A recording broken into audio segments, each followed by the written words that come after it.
ਸਤਿ ਸ਼੍ਰੀ ਅਕਾਲ ਜੀ। ਸਤਿ ਸ਼੍ਰੀ ਅਕਾਲ। ਹੌਲੀ ਹਾਂਜੀ, ਕੀ ਹਾਲ ਚਾਲ ਹੈ ਤੁਹਾਡਾ? ਹੋਰ ਕਿੰਨੇ ਵਜੇ ਚੱਲੇ ਤੁਸੀਂ? 5 ਵਜੇ ਜੀ। ਤੇ ਕਿੱਥੇ ਪਹੁੰਚੋਗੇ? ਦਿੱਲੀ ਜੀ, ਦਿੱਲੀ। ਕਿੰਨੇ ਵਜੇ ਪਹੁੰਚੋਗੇ? 5 ਵਜੇ ਜੀ। ਐਨ ਚੜ੍ਹਦੀ ਕਲਾ। ਪੂਰੀ ਐਨ ਠੋਕ। ਚਲੋ ਜਿੱਤ ਆਪਣੀ ਹੋਣੀ ਆ। ਹਾਂਜੀ। ਹਾਂ, ਜਿੱਤ ਕੇ ਵਾਪਸ ਆਉਣਾ। ਹਾਂਜੀ ਜਿੱਤਣ ਵਾਸਤੇ ਚੱਲੇ ਆ ਜੀ। ਤੁਸੀਂ ਪਹਿਲਾਂ ਦੱਸ ਦਿੰਦੇ, ਅਸੀਂ ਨਾਲ ਚੱਲਦੇ ਤੁਹਾਡੇ। ਕੋਈ ਨਾ ਦੁਬਾਰਾ ਫਿਰ ਕੀਰਤਨ ਦੁਬਾਰਾ ਫਿਰ ਆਉਣਾ ਪੈ ਜੀ। ਜਦ ਤੇ ਵਾਪਸੀ ਕਦੋਂ ਦੀ ਆ? ਵਾਪਸੀ ਲਾਵਾਂਗੇ 2 ਦਿਨ ਜੀ। 8 ਨੂੰ ਜਾਂ 9 ਨੂੰ ਆਵਾਂਗੇ ਜੀ। ਸਮਾਨ ਲੈ ਕੇ ਚੱਲਿਓ ਸਾਰਾ। ਹੋਰ ਜੀ ਸਮਾਨ ਤਾਂ ਚਾਹੀਦੇ ਨਾਲ ਜੀ। ਠੀਕ ਹੈ ਜੀ। ਤੇ ਇਸ ਕਰਕੇ ਰੋਜ਼ ਮਾਰਚ ਕਰਿਆ। ਸਾਰੇ ਸਪੋਰਟਸਮੈਨਾਂ ਨੇ, ਜਿੰਨੇ ਵੀ ਆਪਣੇ ਖਿਡਾਰੀ ਆ, ਕੋਚ ਆ, ਸਾਰੇ ਆਪਣੇ ਸਹਿਬਾਨ ਜਿੰਨੇ ਵੀ ਆ, ਸਾਰੇ ਖਿਡਾਰੀ ਇਹ ਕੈਂਡਲ ਮਾਰਚ ਕੱਢੀ ਆ ਇਹਨਾਂ ਨੇ ਸਾਰਿਆਂ ਨੇ। ਕਿਸਾਨਾਂ ਦੇ ਹੱਕ 'ਚ ਖੜੇ ਆ ਤੇ ਅਸੀਂ ਖੜਦੇ ਰਹਾਂਗੇ। ਸਾਰੇ ਖੜੇ ਆ, ਸਾਰੇ ਭਰਾ ਵੀਰ ਮੋਢੇ ਜੋੜ ਕੇ ਖੜੇ ਨੇ ਸਾਰੇ ਨਾਲ। ਤੇ ਜਿੰਨਾ ਚਿਰ ਇਨਸਾਫ ਨਹੀਂ ਮਿਲਦਾ ਸਰਕਾਰ ਵੱਲੋਂ, ਉਹਨਾਂ ਚਿਰ ਅਸੀਂ ਖੜੇ ਰਹਾਂਗੇ। ਸਾਰਾ ਖੇਡ ਇਹ ਬੱਚੇ ਹਾਕੀ ਦੇ, ਹਸਪਤਾਲ ਦੇ, ਕਬੱਡੀ ਦੇ, ਫੁੱਟਬਾਲ ਦੇ, ਸਾਰੇ ਬੱਚੇ ਐਥਲੈਟਿਕ ਦੇ ਇੱਥੇ ਇਕੱਠੇ ਹੋਏ ਨੇ। ਇਸ ਤੋਂ ਬਾਅਦ ਜਿੰਨੇ ਪੰਜਾਬ ਦੇ ਉੱਚ ਦੇ ਖਿਡਾਰੀ ਨੇ ਉਹ ਸਾਰੇ 7 ਤਰੀਕ ਨੂੰ ਆਪਣਾ ਅਵਾਰਡ ਜਿਹੜੇ ਉਹਨਾਂ ਨੂੰ ਮਿਲੇ ਹੋਏ ਆ, ਅਰਜੁਨਾ ਅਵਾਰਡ ਦਾ, ਬਹੁਤ ਵੱਡੇ ਅਵਾਰਡ, ਉਹ ਸਾਰੇ ਵਾਪਸ ਕਰਨੇ ਪੰਜਾਬ ਦੇ।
ਇੱਕ ਮਿੰਟ ਹਾਂਜੀ ਬੋਲੋ ਜੀ। ਮੈਂ Balwinder Singh retired football coach Punjab sportsman Bathinda ਤੋਂ ਰਿਟਾਇਰ ਹੋਇਆ ਹਾਂ।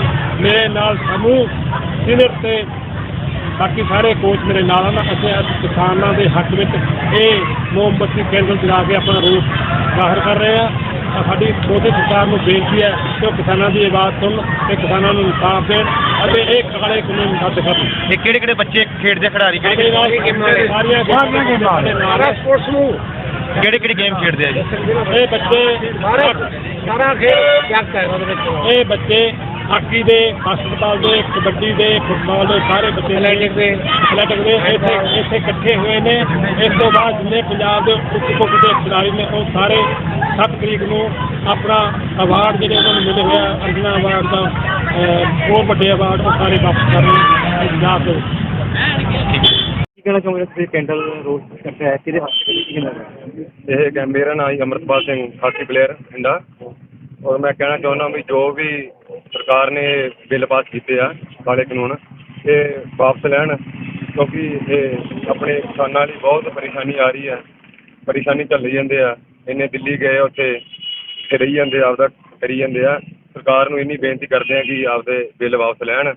ਤੇ ਇਸ ਕਰਕੇ ਰੋਜ਼ ਮਾਰਚ ਕਰਿਆ ਸਾਰੇ ਸਪੋਰਟਸਮੈਨਾਂ ਨੇ, ਜਿੰਨੇ ਵੀ ਆਪਣੇ ਖਿਡਾਰੀ ਆ, ਕੋਚ ਆ, ਸਾਰੇ ਆਪਣੇ ਸਹਿਬਾਨ ਜਿੰਨੇ ਵੀ ਆ, ਸਾਰੇ ਖਿਡਾਰੀ ਇਹ ਕੈਂਡਲ ਮਾਰਚ ਕੱਢੀ ਆ ਇਹਨਾਂ ਨੇ ਸਾਰਿਆਂ ਨੇ। ਕਿਸਾਨਾਂ ਦੇ ਹੱਕ 'ਚ ਖੜੇ ਆ ਤੇ ਅਸੀਂ ਖੜਦੇ ਰਹਾਂਗੇ। ਸਾਰੇ ਖੜੇ ਆ, ਸਾਰੇ ਭਰਾ ਵੀਰ ਮੋਢਾ ਜੋੜ ਕੇ ਖੜੇ ਨੇ ਸਾਰੇ ਨਾਲ। ਤੇ ਜਿੰਨਾ ਚਿਰ ਇਨਸਾਫ ਨਹੀਂ ਮਿਲਦਾ ਸਰਕਾਰ ਵੱਲੋਂ ਉਹਨਾਂ ਚਿਰ ਅਸੀਂ ਖੜੇ ਰਹਾਂਗੇ। ਜੀ ਕਿਸਾਨਾਂ ਨੇ ਤੁਹਾਨੂੰ ਜੋ ਲੋੜ ਪਈ ਦਿੱਲੀ ਉੱਥੇ ਵੀ ਜਾਵਾਂ ਖਿਡਾਰੀ ਸਾਰੇ? ਹਾਂਜੀ ਜ਼ਰੂਰ ਜਾਵਾਂਗੇ ਜੀ, ਜਦੋਂ ਵੀ ਸਾਡੀ ਲੋੜ ਪਈ ਤੇ ਜ਼ਰੂਰ ਉੱਥੇ ਪਹੁੰਚਾਂਗੇ। ਸਾਰੇ ਖਿਡਾਰੀ ਜਿੰਨੇ ਵੀ ਆ, ਸਾਰੇ ਕੋਚ ਸਾਹਿਬਾਨ ਜਿੰਨੇ ਵੀ ਸਾਰੇ ਆ, ਆਪਣੇ ਬਠਿੰਡਾ ਡਿਸਟ੍ਰਿਕਟ ਦੇ ਸਾਰੇ ਏਰੀਏ ਦੇ ਸਾਰੇ ਜ਼ਰੂਰ ਉੱਥੇ ਕਿੰਨੇ ਪਹੁੰਚਾਂਗੇ। ਹੈਗੇ ਆਪਣੇ ਖਿਡਾਰੀ ਆ ਬਠਿੰਡੇ ਦੇ? ਖਿਡਾਰੀ ਆਪਣੇ ਸੈਕਟਰੀਆਂ 'ਚ ਖਿਡਾਰੀ ਬਹੁਤ ਖਿਡਾਰੀ ਆ ਜੀ ਸਾਰੀ ਗੇਮਾਂ ਦੇ, ਤੇ ਸਾਰੇ ਜ਼ਰੂਰ ਉੱਥੇ ਪਹੁੰਚਾਂਗੇ ਅਸੀਂ ਜਦੋਂ ਵੀ ਲੋੜ ਪਈ।